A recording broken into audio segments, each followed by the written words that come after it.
Uşaqlar, mənə 23-də deyir ki, ABC üçbucağının AM və BN medianları perpendikulyardır.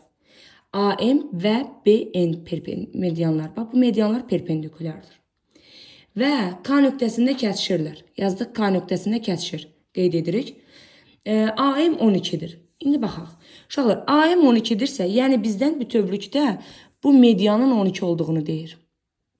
Və sonra deyir ki, BN də 9-dur. Yəni, baxın, bu median da 9-dur. İndi uşaqlar, biz bayaq bir teorem dedik. Dedik ki, əgər, məsələn, MA medianı B medianına perpendikulyardırsa, o zaman MC medianının kvadratı bərabərdir. MA medianının kvadratı üstəgəl MB medianının kvadratı. Yəni, bir növ Pifagor teoremini xatırladır. İndi, bizə ümumilikdə AM-in, yəni AM medianının 12 olduğu deyilir.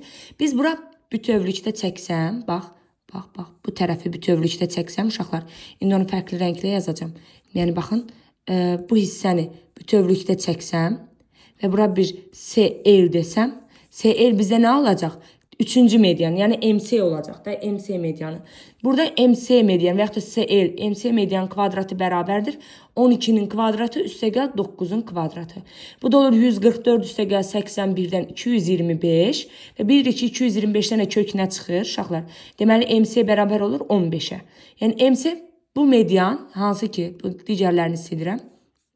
Və burada qalan CL medianı ümumilikdə 15-dir.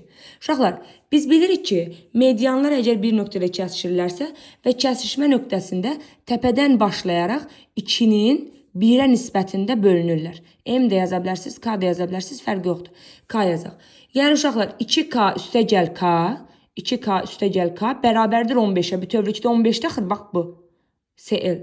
Buradan K bərabər olacaq, təbii ki, 5-ə. Uşaqlar, K 5-dirsə, məndən elə hansı hissəni soruşur? Sadəcə baxın, bu hissəni soruşur. K 5 oldu, 2 vur 5 cavab 10-dur. Aydındır.